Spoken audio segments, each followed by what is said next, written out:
Rebonjour à tous. Dans cette vidéo, on va voir le paragraphe 4 du cours, qui est une description qualitative, avec quand même quelques petits calculs, mais une description assez complète de ce qu'on appelle la thermodynamique du corps pur. En effet, un corps pur, dont je vais pas redonner la définition, mais ça signifie simplement un corps thermodynamique constitué d'un seul type de molécules, par exemple de l'eau pure, avec seulement des molécules d'eau, ou bien du mercure pur, ou bien autre chose, enfin voilà, du cuivre pur.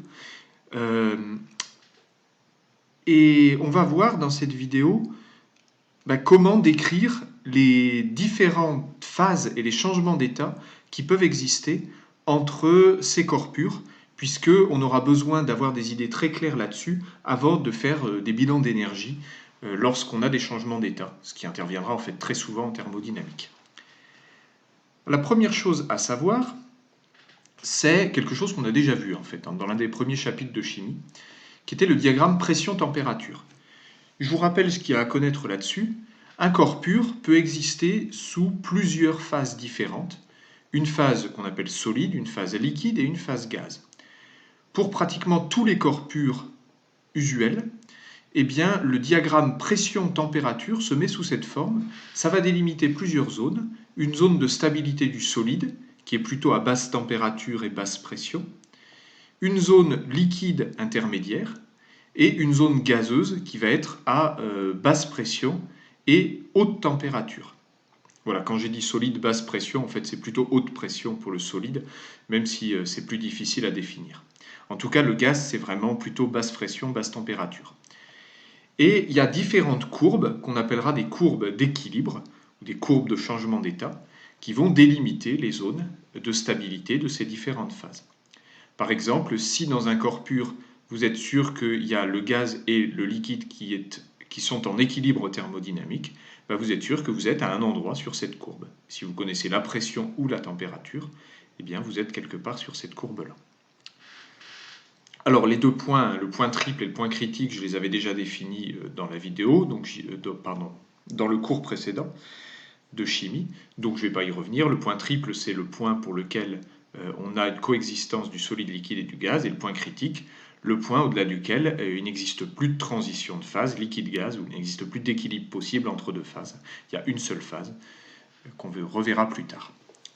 Et alors pour l'eau, ça a la même allure. Au passage, les allures de ces diagrammes sont vraiment à connaître. On a la même allure avec les mêmes zones. La seule différence, c'est que cette droite d'équilibre entre solide et liquide a une pente qui est négative, alors qu'elle est positive pour tous les autres corps purs. Voilà. Et ça, c'est assez remarquable. C'est un cas particulier de l'eau. Ça va justifier que l'eau est le seul corps pour lequel la phase solide est moins dense que la phase liquide. Alors, évidemment, le lien n'est pas du tout évident à faire. C'est de la thermo plus avancée, mais on admet que voilà, c'est un cas particulier et que ça se traduit par ça. Le solide va flotter sur le liquide pour l'eau. Alors j'ai noté des valeurs un peu remarquables pour l'eau, qui étaient les valeurs du point triple et du point critique. Au passage, vous voyez que là, ça ne peut pas être en échelle linéaire. Quand on trace ces diagrammes pour de vrai, c'est en échelle logarithmique sur la pression. Pour la température, là, l'échelle n'est pas précisée, c'est plutôt linéaire. Parce que le point triple, il est à 0,06 bar, donc 6% de la pression atmosphérique. Par contre, la température, c'est 0 degré Celsius à peu près. Et pour le point critique, il est beaucoup plus haut. C'est pour ça que observer de l'eau hypercritique, passer le point critique de l'eau, c'est compliqué parce qu'il faut monter à cette pression-là. Et par contre, la température, c'est la température d'ébullition de l'eau sous un bar. Voilà. Donc là, c'est les coordonnées du point critique pour l'eau. C'est ce que je mets en pratique. Ces diagrammes sont tracés en utilisant une échelle logarithmique. Alors dans le document, j'ai mis quelque chose qui est là de votre ressort. Vous allez devoir faire ça personnellement. C'est une petite application de ces diagrammes qu'on n'avait pas étudié dans le cours précédent, qui est la lyophilisation des aliments. Vous avez peut-être entendu parler du café ou de la viande lyophilisée. Donc je vous ai mis un document là-dessus que vous pouvez lire à tête reposée, parce que c'est important pour la culture. Et 3 questions derrière, qui vont vous permettre de faire le lien avec le document et ce qu'on a fait. Je vous précise juste une chose, hein, le document parle de millimètres de mercure à un moment, par exemple ici, et vous en avez besoin pour répondre aux questions.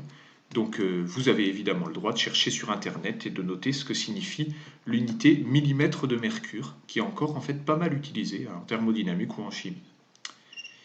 Et voilà, donc si vous n'arrivez pas à faire l'une quelconque de ces questions, n'hésitez pas encore une fois à faire appel à moi sur le forum. Ensuite, je vais m'attacher à décrire l'équilibre liquide-vapeur d'un corps pur. Ça se fait avec un diagramme différent, qui est le diagramme liquide-vapeur, aussi appelé diagramme de Clapeyron. La première chose que je veux dire, c'est qu'il ne faut surtout pas confondre le diagramme liquide-vapeur ou le diagramme de Clapeyron avec le diagramme qu'on a déjà vu juste avant, qui est celui-ci. Ça, c'est un diagramme d'état ou un diagramme de phase, pression-température. Pression en ordonnée, température en abscisse. Alors que le diagramme de Clapeyron, c'est uniquement un équilibre liquide-vapeur avec la pression en ordonnée et en abscisse une grandeur qui est le volume massique du système. Le volume massique, c'est simplement le volume du système divisé par la masse de corps pur présent dans le système. Voilà. Alors, je vais juste dézoomer un tout petit peu pour qu'on ait le diagramme en entier. Puis après, je remettrai au bon zoom. Ici, vous avez sur ce diagramme, qu'il faut aussi absolument maîtriser par cœur, hein, puisqu'il peut vous être vraiment redemandé à l'écrit, tracer le diagramme de Clapeyron pour un équilibre liquide-vapeur. Voilà, donc ça, c'est ça qu'il faudrait faire. Vous avez sur le diagramme plusieurs choses à connaître. Alors, d'abord, vous avez cette espèce de courbe en cloche qui est caractéristique du diagramme de Clapeyron et qu'on va retrouver sur pratiquement tous les corps purs avec changement d'état liquide-vapeur.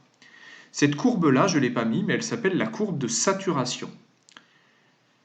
Elle va séparer le domaine que je suis en train de décrire avec ma souris, là, ici, pour lesquels on a un fluide monophasé, c'est-à-dire une seule phase stable est présente dans le système, et un fluide sous la courbe qu'on appellera un fluide diphasé, dans lequel il peut y avoir deux phases, liquide et gaz, qui coexistent de manière stable. Donc ça, c'est le fluide diphasé sous la courbe. Et cette courbe-là, c'est la courbe de saturation, qu'on sépare en deux parties, jusqu'au point critique. À gauche du point critique, on va l'appeler, pour des raisons qui deviendront évidentes après, la courbe d'ébullition, et la courbe de Rosé pour la partie à droite du point critique. Le C ici, c'est le point critique. Voilà. Alors, on remarque aussi qu'il y a plusieurs types de phases, donc mis à part le fluide diphasé avec une phase liquide et vapeur qui coexistent. On a ici seulement de la vapeur, ça correspond à une phase basse pression et volume massique important, hein. Donc ça, c'est une phase vapeur. On l'appelle la vapeur sèche parce que, en fait, elle ne peut pas être en équilibre avec du liquide. Donc il n'y a vraiment que de la vapeur dans le système, d'où le terme vapeur sèche. Un fluide supercritique ici, et puis le liquide qui va correspondre en fait à un volume massique beaucoup plus faible. Ça correspond à l'intuition, hein, parce que pour une masse donnée, le liquide occupe un volume beaucoup plus petit, comme il est beaucoup plus dense. Ça correspond à un volume massique plus petit. Et la vapeur a un volume massique plus grand. Voilà l'essentiel. Alors, je vais juste afficher ça avant de remonter sur le diagramme. On va décrire vraiment chacun des isothermes, puisque les courbes bleues, vertes et rouges sont ce qu'on appelle des isothermes du diagramme de Clapeyron. C'est des courbes isothermes. Alors ces courbes isothermes, elles correspondent en fait à une évolution du système à température constante. On garde la température constante et on fait par exemple varier le volume du système. Alors, le volume ou le volume massique, de toute façon si la masse est fixée, ça revient au même. On fait varier le volume, et si on est à température constante, on va rester sur ces courbes-là. Alors, je vais décrire précisément l'évolution de chacune des deux isothermes pour bien comprendre ce qui se passe et ce que décrit ce diagramme-là. Si on considère un échantillon d'un corps pur, au départ sous forme uniquement vapeur, dans un échantillon, mettons, transparent, comme ça on peut voir ce qui se passe. On suppose que j'ai le moyen de faire varier le volume du système et de suivre la pression du système à température constante. Pour ça, je me mets dans un bon thermostat et puis je garde vraiment la température fixée. Voilà, tout en faisant varier le volume. Donc je pars d'ici. Je diminue le volume, il ne se passe rien, la pression augmente un peu, je reste sous forme vapeur. J'atteins le point R, que j'appellerai le point de rosée, qui est en fait sur la courbe de rosée. Dans ces cas-là, la vapeur qui était sèche devient ce qu'on va appeler la vapeur saturante. Pourquoi? Parce qu'à partir de ce point, on aura un équilibre liquide-vapeur, alors qu'avant on n'avait que de la vapeur. Donc en ce point, va apparaître dans l'échantillon une phase différente, qui est la phase liquide. Comme elle est beaucoup plus dense, elle tombe en bas en général, on la voit parce qu'elle a des effets optiques différents de la phase vapeur. Et eh bien c'est là, au point R, l'apparition de la première goutte de liquide, d'où le nom point de rosée, qui correspond au phénomène de rosée bien connu. Voilà, donc sur la courbe de rosée, qui est la courbe de saturation à droite, on obtient un peu de liquide. Puis on continue à diminuer le volume. Ce qui va se passer ici, c'est qu'on reste à pression totalement constante. Si la température est constante, tant qu'on est sous la courbe de saturation, la pression ne bouge pas. Par contre, la composition du système va évoluer.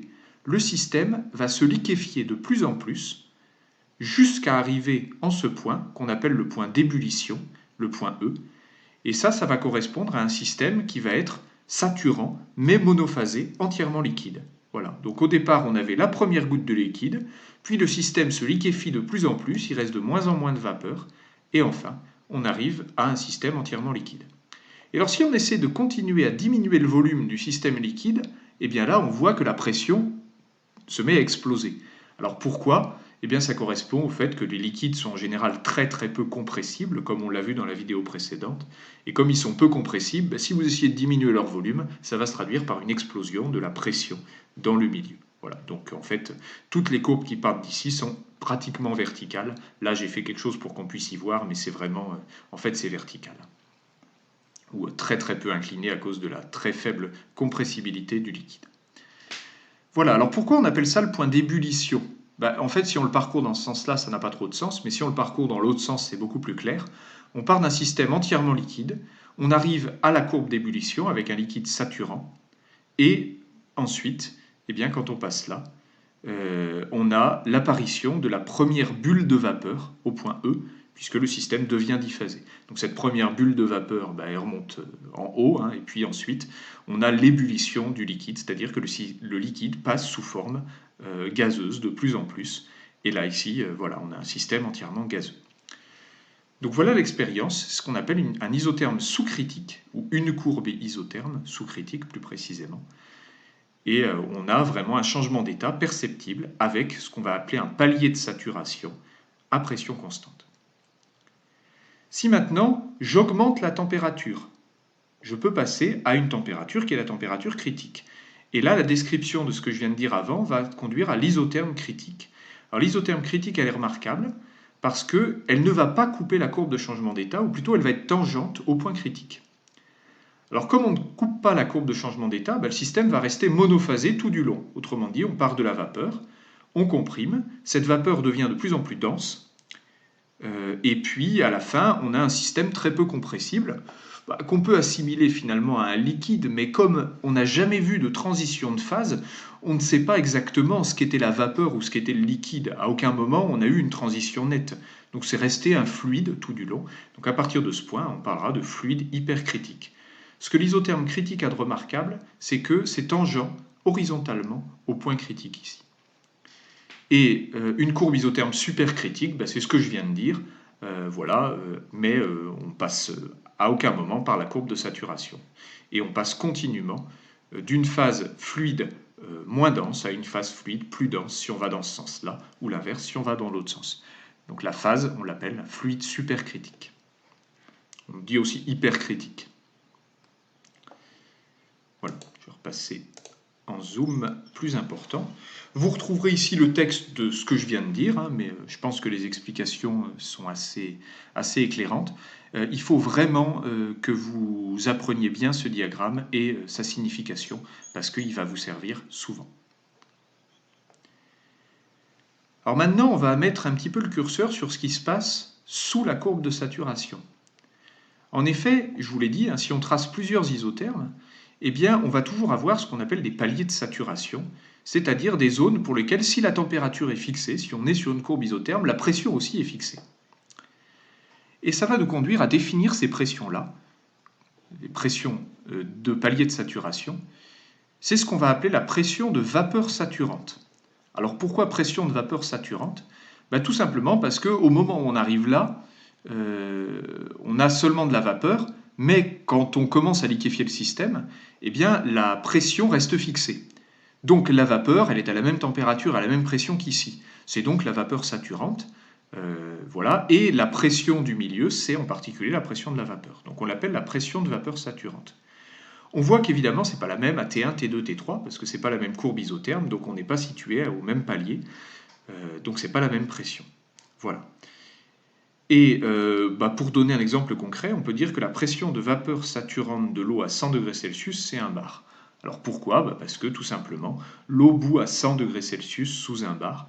Donc si vous parcourez la courbe sur le diagramme de Clapeyron de l'eau, imaginez par exemple que T2 c'est 100 degrés Celsius, eh bien vous allez avoir seulement de la vapeur comprimée et ensuite du liquide. Et ça aura lieu pour 1 bar si vous êtes à 100 degrés Celsius. Voilà.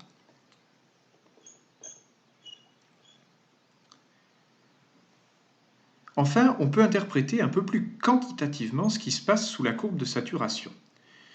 Donc voilà la courbe de saturation que j'ai représentée, j'ai pas mis le point critique, et là j'ai représenté un palier de saturation, donc à une température et une pression de vapeur saturante donnée. On imagine qu'on est là. Et alors, en fonction de l'endroit où se trouve réellement le point caractéristique du système, on a un outil, et un théorème en fait, qui va nous permettre de savoir exactement de quoi le système est constitué en liquide et en vapeur. En effet, si on est sous la courbe de saturation, on a un équilibre liquide-vapeur. Mais combien on en a en fonction de la position du point M? Est-ce que c'est possible de le dire? Alors c'est tout à fait possible. C'est ce qu'on appelle la règle des moments. Donc je vais passer en dessous et bien décrire. Je vous incite à reprendre éventuellement en 2 ou 3 minutes devant vous ou sur polycopier ce diagramme-là pour bien avoir les notations que je vais utiliser dans la suite. La règle des moments, je vais vous l'exposer, puis après on va décortiquer tout ça. Elle va nous permettre de savoir, en fonction de la position du point M sur le palier de saturation, la composition du système en liquide ou en vapeur, et plus exactement ce qu'on va appeler les titres en liquide ou les titres en vapeur. La définition de ces choses-là, c'est très simple. Si vous avez la masse totale du système qui est diphasée, eh bien, le titre en liquide, c'est simplement la masse de ce qui est sous forme liquide divisé par la masse totale. Et le titre en vapeur, c'est la masse de vapeur sur la masse totale. Et en fait, on va admettre que, on va l'admettre, mais on va le démontrer ensuite, le titre en liquide, c'est simplement donné par la différence des volumes massiques des différentes phases. Alors ça, c'est le volume massique de la phase vapeur. Ça, c'est le volume massique du système. Et puis, volume massique de la phase vapeur et de la phase liquide. Voilà, donc en fait, le théorème des moments, c'est ça. X liquide égale cette expression-là et X vapeur égale cette expression-là. Alors, ces expressions sont relativement simples à comprendre. En réalité, elles disent simplement que sur le diagramme, eh bien, le titre, on va le récupérer à l'aide d'un rapport de 2 distances. Parce que V vapeur moins V, c'est V vapeur moins V, donc c'est cette distance-là, divisée par V vapeur moins V liquide, autrement dit la distance totale. Et le titre en liquide, on va l'avoir en divisant cette distance-là, par la distance totale. Voilà, le titre en vapeur. Donc, ces formules, en fait, elles sont cohérentes parce que si on se rapproche de E ou de R, on va voir tout de suite qu'on a quelque chose de tout à fait logique. Si par la pensée, vous approchez M de R, eh bien le système il va se rapprocher d'une phase entièrement gazeuse. Et quand M arrive en R, on n'a plus que de la vapeur saturante, plus de liquide, et donc on a un système entièrement gazeux. Donc lorsque M s'approche de R, eh bien, on va voir tout de suite que V vapeur moins V tend vers 0, puisque V tend vers V vapeur, et donc que le titre en liquide tend vers 0. Voilà. Et puis à l'inverse, le titre en vapeur, on obtient V vapeur moins V liquide sur V vapeur moins V liquide, donc ça tend vers 1. Et vous pourrez vérifier tout seul que si on fait tendre M vers E, on trouve l'inverse, c'est-à-dire un système qui tend vers un système monophasé entièrement liquide. Donc voilà la règle des moments. Alors voilà, ça demande un peu de pratique pour vraiment bien la comprendre, mais ça vaut le coup parce qu'on s'en sert assez souvent. On peut se demander pourquoi on appelle ça la règle des moments. Alors en réalité, c'est qu'il y a une petite analogie avec la mécanique. Bon, je ne la fais pas, mais si vous avez envie de vous y intéresser, vous pouvez faire ça. En effet, si vous considérez que vous avez une barre ici, entre E et R, qui est suspendue juste par un point, là ici, au point M, eh bien, pour qu'elle soit en équilibre et qu'elle tourne ni d'un côté ni de l'autre, il faut que la somme des moments des forces qui vont s'appliquer en E et en R soit nulle. Et en réalité, par la pensée, on pourra accrocher deux petites masses en E et en R, et le rapport des masses qu'il faudrait accrocher, c'est justement le rapport des titres en liquide et des titres en vapeur qu'il faudrait accrocher en E et en R pour que la base soit équilibrée. Voilà, donc en fait, ça n'a rien à voir formellement avec la mécanique, mais en fait, on peut faire cette petite analogie qui explique pourquoi ça s'appelle la règle des moments. En fait, si vous accrochez le point M ici, on s'aperçoit qu'en fait, il faudra beaucoup plus de liquide que de vapeur pour que la base soit équilibrée. Parce que, en fait, un tout petit peu de vapeur, voilà, ça va faire un moment très important en M. Voilà, donc je ne sais pas si vous avez tout compris, c'est pas fondamental, mais ça permet d'expliquer un petit peu le vocabulaire. Et puis, chose très importante, il faut vérifier que X liquide plus X vapeur, ça vaut bien 1. Alors ça, je vous laisse le faire, il suffit de faire ça plus ça vaut 1. Bon, ça traduit le fait que la matière est soit en phase liquide, soit en phase vapeur, et que la somme des deux donne bien le système total. Alors la démonstration est à connaître, donc il faut la refaire, la réécrire, c'est important. On pourra vous la demander. Pour la démonstration, c'est relativement simple sur le principe. Par contre, c'est un petit peu technique au niveau des calculs. Il suffit de partir du volume massique du système, lorsqu'il est sous la courbe de saturation, c'est le volume du système sur la masse du système. Mais si on est en équilibre diphasé, on peut écrire le volume du système comme M liquide fois le volume massique du liquide. Alors ça, qu'est-ce que c'est ?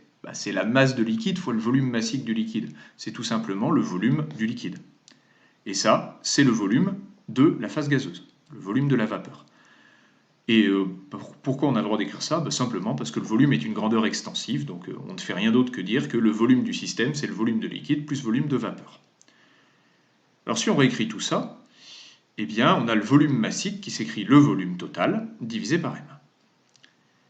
Et pour avoir le titre en vapeur ou en liquide, on doit éliminer l'une des deux masses. Alors on va choisir par exemple d'éliminer la masse de vapeur. Donc on écrit la masse de vapeur comme la masse du système moins la masse de liquide. Et on reporte. Donc on a ceci. Et là on voit apparaître M liquide sur M et M liquide sur M. Alors ça, par définition, c'est le titre massique en liquide. Et si on réécrit l'expression, on obtient le volume massique, c'est le titre en liquide fois le volume massique du liquide, plus 1 moins le titre en liquide fois le volume de la vapeur. Et quand on prend ça et qu'on isole X liquide, on trouve exactement l'expression qu'il y avait au-dessus. Voilà, donc c'est comme ça qu'on démontre le théorème des moments, ou la règle des moments, pour un équilibre diphasé. Et pour le titre en vapeur, c'est pas compliqué, on utilise le fait que X vap c'est 1 moins X liquide, et puis on obtient la relation que j'avais énoncée au-dessus. Une dernière chose, que j'ai pas mis dans le poly, mais c'est important d'y réfléchir. Imaginons, par exemple, que le point M soit exactement au milieu. Qu'est-ce que je peux dire sur le système ? Alors, il y a une chose à dire et une chose à pas dire. La chose à pas dire, ou plutôt à pas dire de manière imprécise, c'est le système, il est constitué à moitié de liquide et à moitié de vapeur. En fait, c'est vrai, mais c'est vrai en masse. C'est-à-dire que si le point M est exactement au milieu et que là on a une échelle linéaire, on va pouvoir dire par la règle des moments que le titre en vapeur c'est 1,5 et le titre en liquide c'est 1,5. Donc on aura en masse la moitié de la matière sous forme liquide et la moitié sous forme gazeuse. Par contre, si on dit seulement la moitié du système, il y a un truc à ne surtout pas dire, c'est que on aura dans l'échantillon la moitié du volume occupé par la vapeur et la moitié par le liquide. Ça c'est totalement faux. Puisque si vous avez les mêmes masses de liquide que de vapeur, comme ils n'ont pas du tout la même densité, ça ne fera pas du tout les mêmes volumes. En réalité, si le point M est au milieu, on aura beaucoup plus de vapeur que de liquide. parce que la vapeur, pour une masse donnée, est beaucoup moins dense. Donc elle occupe un volume plus grand.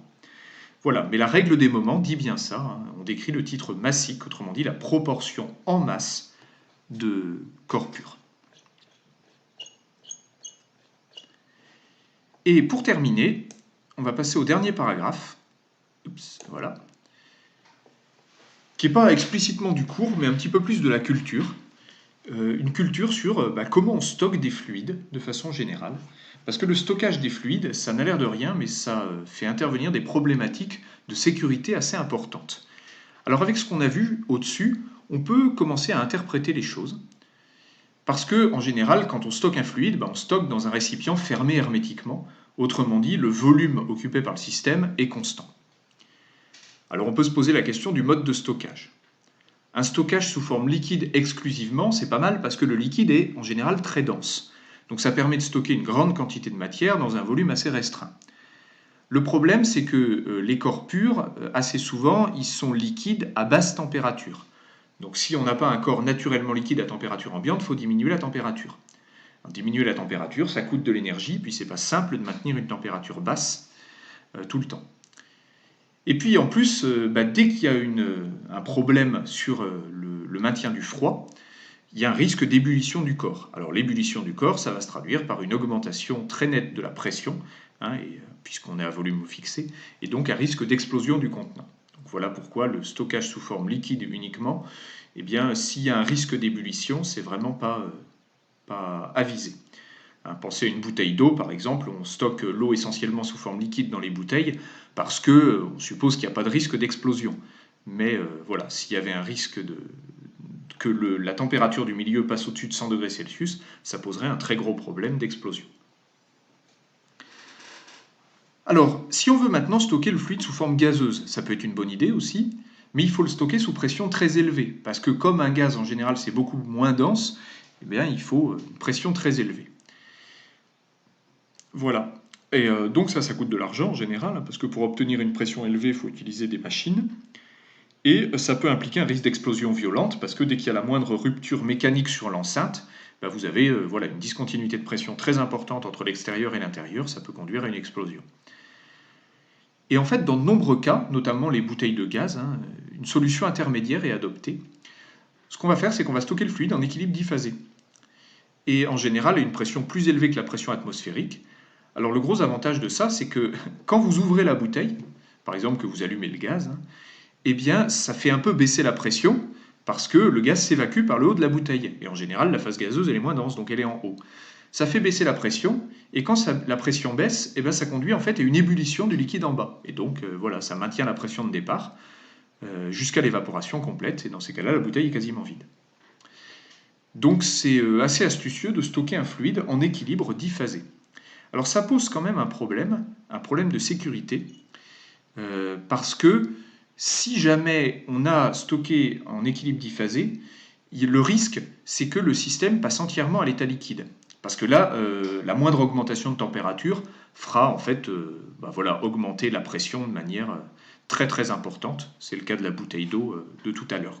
Donc si jamais tout devient liquide dans la bouteille, c'est vraiment très gênant parce qu'on a un risque d'explosion.